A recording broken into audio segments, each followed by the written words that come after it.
Olá, olá, meus queridos alunos, para todas as pessoas que estão assistindo este vídeo. Hoje eu vou trazer para vocês uma breve introdução ao Machine Learning utilizando o PyTorch. Então, estamos iniciando uma aventura fantástica que nas próximas aulas vão se concretizar em alguns projetos práticos, como eu venho prometendo aí para vocês. Tá bom? Então vamos lá, mãos na massa.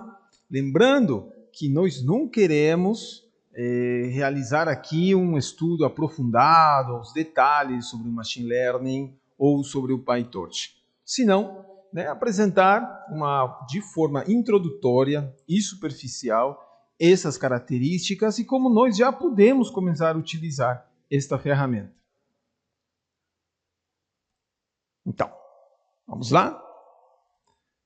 Olha, o que é Machine Learning? Como está escrito aqui nos slides, Machine Learning é um campo da inteligência artificial. Então, a inteligência artificial é uma área muito grande que vai envolver o Machine Learning, visão computacional, sistemas especialistas, entre outras ferramentas muito aplicadas hoje em dia. Então, Machine Learning é um campo da inteligência artificial que envolve a criação de algoritmos e modelos capazes de aprender e fazer previsões ou tomar decisões com base em dados. Então, a gente precisa de alguns dados, certo? Para quê? Para poder treinar um modelo, uma IA, e este modelo te dar a saída que você pretende, reconhecer um padrão, identificar um rosto, ou então te falar sobre alguma doença. Já vamos falar sobre algumas aplicações. Então, em vez de serem explicitamente programados para realizar uma tarefa, esses algoritmos identificam padrões e inferem regras a partir de grandes conjuntos de dados, melhorando seu desempenho com o tempo, através da experiência, através desse treinamento que você vai fazer utilizando os dados.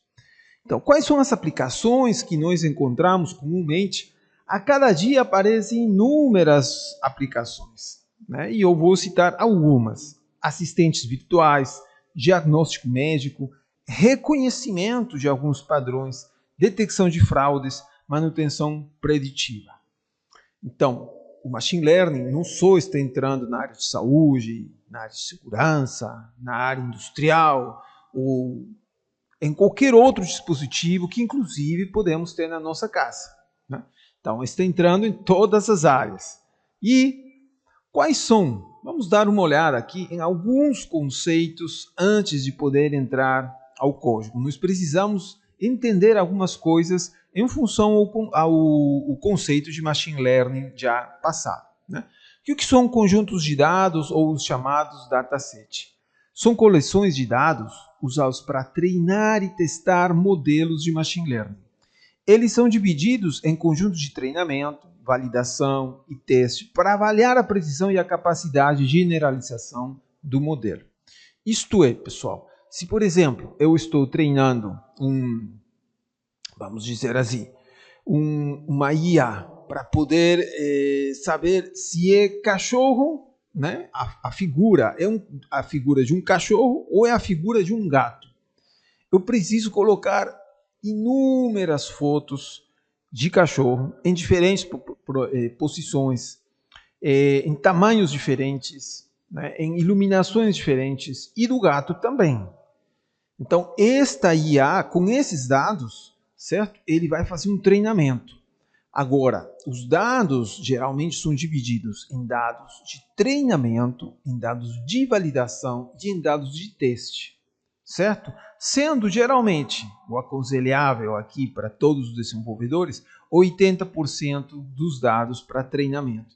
Então você utiliza esse 80% de fotos para poder treinar um modelo, uma IA, certo?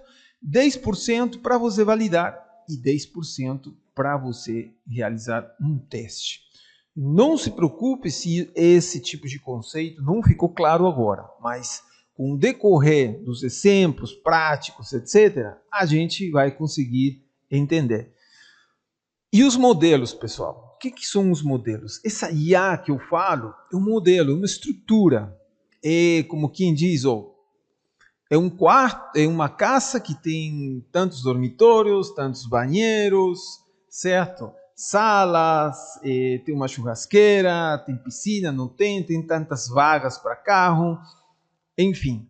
Esse seria um modelo de uma IA. Neste caso, a gente está falando da estrutura dessa IA, né? Quantos neurônios ele vai ter, por exemplo? Então, se você coloca muitos neurônios, muitos detalhes, no processo de treinamento, todos esses detalhes têm que ser, certo, encontrados para poder dar o resultado mais próximo, certo? Então, um modelo são representações matemáticas e estatísticas que aprendem padrões a partir dos dados. O modelo neural é inspirado na estrutura e no funcionamento do cérebro humano. Tá? Então, também esse tipo de conceito vai ficar claro quando a gente, na nossa próxima aula, monte uma rede neural. Treinamento e validação. Vamos dar uma lida nesse conceito. Treinamento, processo de alimentar o modelo com dados. Então, você coloca dados para o modelo e vê, tá certo, se o teu modelo, por exemplo, insere uma foto de um cachorro. Vê se teu modelo, como saída, te diz, olha, é um cachorro. Se não te diz que é um cachorro, aí você vai acertando alguns parâmetros do teu modelo, dessa estrutura que você desenhou, né? Então, processo de alimentar o modelo com dados para que aprenda os padrões e relações nos dados. E a validação que o quê? Envolve testar o modelo. Você já treinou, eu vou validar, vou testar o modelo com um conjunto separado de dados. Não podem ser os mesmos dados. Por quê? Porque pode acontecer um problema que se chama overfitting, né? Quando o modelo está viciado e só, certo, obedece ou tem uma saída desejada quando você coloca uma entrada ou um dado que você utilizou no treinamento. Então, temos dados de treinamento, temos dados, certo, de validação. Avaliação de desempenho, pessoal. A avaliação de desempenho é utilizada para poder você ter uma métrica, né, e você dizer qual é a eficácia do modelo já treinado. Você escolheu uma estrutura, e essa estrutura tem um monte de parâmetros que foram definidos quando você fez o seu treinamento.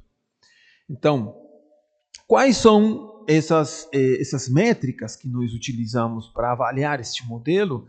São a acurácia, a precisão, o recall, o F1 score, por exemplo, né? Ou o erro quadrático médio, o MSE, né? Quando nós estamos falando de regressão. Estas métricas vão nos ajudar a dizer quão preciso, ok, é nosso modelo. Agora vamos lá dar uma olhada aqui o que é uma rede neural e continuar falando de alguns conceitos, porque nós precisamos de falar desses conceitos para poder entender melhor, né? Olha, vou pegar meu mouse, se vocês me dão licença, também vou pegar o apontador laser. Nós estamos vendo aqui um neurônio biológico mesmo, né, que a gente tem. Então, este neurônio tem dendritos, tá vendo? E os dendritos não é uma outra coisa que senão ele pega uma informação, pega entradas e usa essas entradas, né, de alguma forma que processa essas entradas e transmite, né, para os terminais, né, para os axons, a saída. Que saída você, né, teve em função dessas entradas? Então, toda essa rede gigantesca, né, gigantesca de neurônios forma o nosso cérebro. Então, é nossa composição neuronal. Aí, à medida que vai passando o tempo, nós vamos treinando o que é feito aqui dentro do neurônio. Tá? Então, essa foi a inspiração, basicamente, para criar também um neurônio artificial. E esse neurônio artificial, então, tem aqui um cálculo feito, tem as entradas, pode ser uma entrada, duas, até N entradas, e tem a saída. Perfeito, mas isso aqui de forma matemática, né? E se a gente colocar esse neurônio em forma de rede, vamos colocar uma rede neural, pessoal, que o que nós temos? Temos, certo? Entradas, e as entradas alimentando todos esses neurônios, e esses neurônios conectando com uma outra camada de neurônios totalmente interconectados, está vendo, né? Ele indo de esquerda para a direita e você tem a saída aqui. Então, é dessa forma que é estruturada uma rede neural. Neste caso, nós estamos vendo um modelo. Esse aqui é um modelo de rede neural. Porque eu estou definindo quantas camadas de entrada, quantas camadas de saída, quantas camadas intermediárias ou escondidas eu estou tendo, né? Então, este aqui é um modelo. Agora, o que tem cada neurônio, pessoal? Cada neurônio, né? Vamos dar um zoom por dentro do neurônio. Olha, as entradas estão chegando para o neurônio, né? Cada um dessas entradas tem um peso chamado de W1, W2, W3, porque vem do weight, peso em inglês. E lá dentro ela é somada, né? Um offset, um número e certo, inserido para essa soma, e depois ele passa para uma pequena função que chamamos de função de ativação. Então, dependendo do que você tem como resultado desse bloco intermediário, você, tá certo, coloca aqui no eixo X, faz uma interseção nessa função, e essa vai ser a saída que você vai ter deste neurônio. Esta função de ativação é importante porque dá características especiais aos neurônios. Eles já deixam de ser lineares, né? Então resolvem alguns problemas. A maior parte dos problemas da natureza são não lineares. Então ele vai resolver esse tipo de problemas, né? Então vamos dar uma olhadinha com um pouco mais de detalhe nesse neurônio. Aqui temos, por exemplo, 4 entradas, né? 4 entradas. E cada entrada tem um peso. Dependendo do peso, ele vai ser somado, né? Por exemplo, aqui temos um peso, né? Como é 1, obviamente o peso dele vamos dar uma olhada, W1, quando este gift volte para lá, aqui, por exemplo, é 0,836, o peso, W0, multiplicado por 1, dá o mesmo valor. Ele vai ser somado aqui, né? Com o 2,0 vezes o peso W2. 2,1 vezes o peso, certo? Perdão, W1, 2,1 vezes W2 e 1,2 vezes W3. Tudo é somado, é agregado um bias aqui, esse bias que você está vendo. Esse resultado tá certo? É passado para esta função de ativação para você obter a tua saída. Agora, tem vários tipos de funções de ativação. Tem funções de ativação que vai sair -1 ou 1, 0 ou 1, né? Ou então valores entre 0 e 1. Mas de diferentes formas. Temos o sigmoide, você dá uma olhada aqui, ó, né? O sigmoide ele é mais suave, agora a tangente hiperbólica aqui, já ela é um pouquinho mais, né, empinada. Temos o elo, certo? Que você pode colocar aqui um valor, neste caso está mostrando de 0 a 6, o Soft Plus, o Soft Max, o Relu, tá? Então tem várias funções de ativação que você poderia utilizar aqui para ter uma saída. Então, isso também faz parte do teu modelo, que nós vamos dar uma olhada isso no código posteriormente. Perfeito? Então, essa aqui é uma rede neural, perdão, um neurônio artificial. E o neurônio artificial, certo? A associação de vários neurônios artificiais vai criar uma rede neural. Perfeito, pessoal. Então, se eu coloco numa rede neural e falo para ela, coloco como entrada uma imagem e digo, olha, ele é um cachorro ou é um gato? Então, o que vai acontecer? Todos os pixels dessa imagem vão entrar para uma rede neural, certo? Que vão ser treinadas, esses pesos W1, W2 até Wn. Se for uma imagem maior, claro, vai ter que ter um modelo com muitos mais neurônios, né?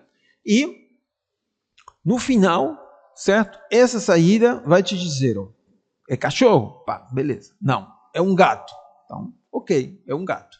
Né? Então, você tem a saída aí. E é isso, é essa uma das aplicações das redes neurais, pessoal. Quais são os principais tipos de redes neurais artificiais que nós temos? Né? Existem vários tipos. Muita gente começou a estudar, né, as redes neurais. Para vocês terem ideia, aí da década dos 50, se eu não me engano, né, que foi descoberto esse perceptron, esse neurônio que a gente viu, né, mas a pesquisa não evoluiu muito e foi nos anos 80, né, apareceram os perceptrons multicamadas, que pelo fato de já ter várias camadas, ela é considerada uma rede profunda, né? Mas por problemas dos computadores, da capacidade dos computadores, etc., também não teve muito impacto, né, esse estudo das redes neurais. Posteriormente, houve um avanço no hardware, um avanço aí na parte do treinamento, os algoritmos de otimização foram melhorando. Então, tudo isso envolveu a que as redes neurais sejam mais utilizadas. Né? Hoje em dia, as MLPs, embora sejam muito antigas, vamos dizer assim, são bastante utilizadas. Né? E aí apareceram outras redes, a CNN, por exemplo, para poder trabalhar basicamente com imagens ou entre outros tipos de aplicações. Né? Temos as redes neurais recorrentes também, né, para poder trabalhar com a linguagem natural, seres temporais, tradução automática, enfim. Então, nós estamos só mencionando aqui algumas, como você pode ter visto, não são totalmente novas, mas que estão, certo?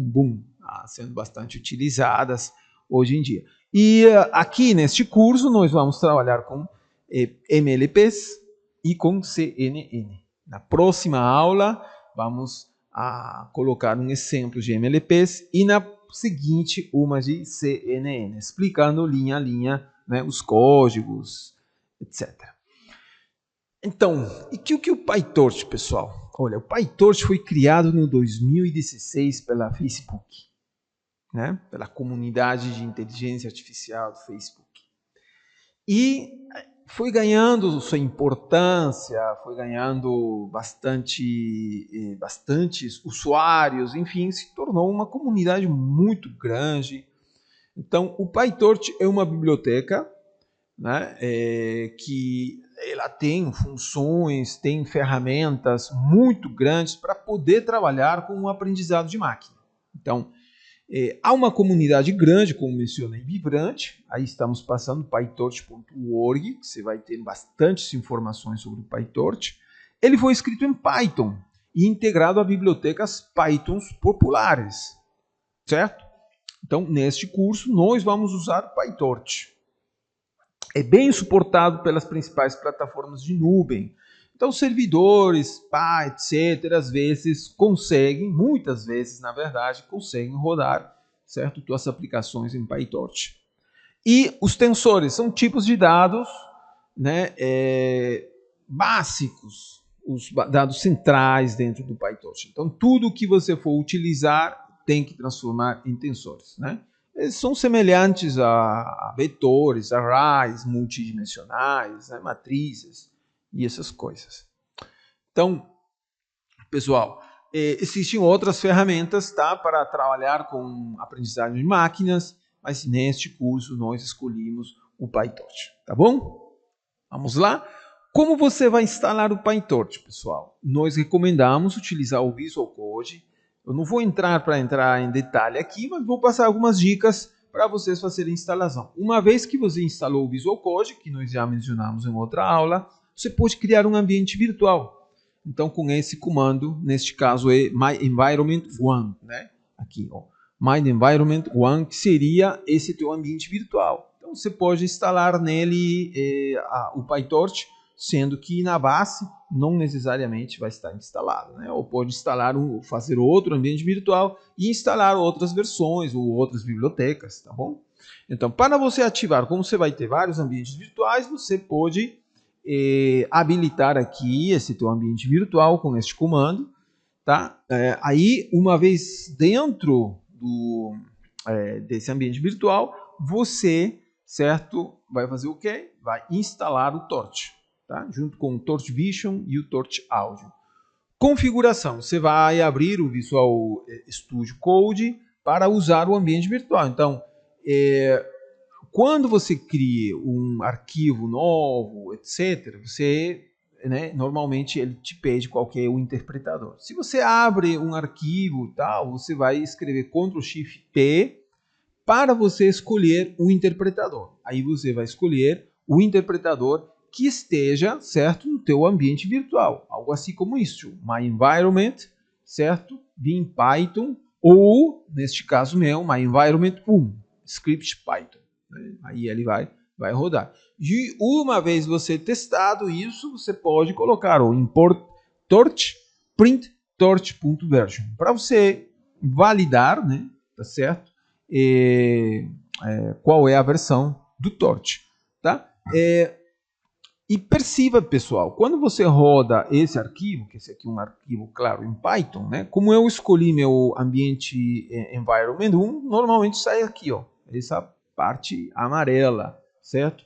Identificando que está rodando esse interpretador no environment 1. Ok? Tá. Tensores. Agora vamos lá para ver o que são os tensores, gente. Os tensores são estruturas de dados que generalizam os conceitos de escalares, vetores, matrizes para dimensões superiores.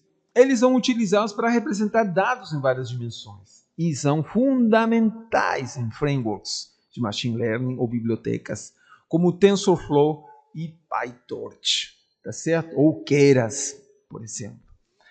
Então, por que eu estou colocando aqui tensores? Porque quando mostro o código, nós vamos trabalhar só com tensores. Tá bom, pessoal? E eu queria falar alguma coisa aqui de tensores para dar essa introdução. Então, o escalar aqui, ó, vamos ver, um número escalar, né? Ele tem rank 0, chamado de rank 0, um tensor escalar, que está vendo aqui. Se você quiser um vetor, né? Então, um vetor é uma lista de números, né? Você tem vários números aqui, e ele teria o rank 1. Você pode colocar também uma matriz né, que tem um rank 2.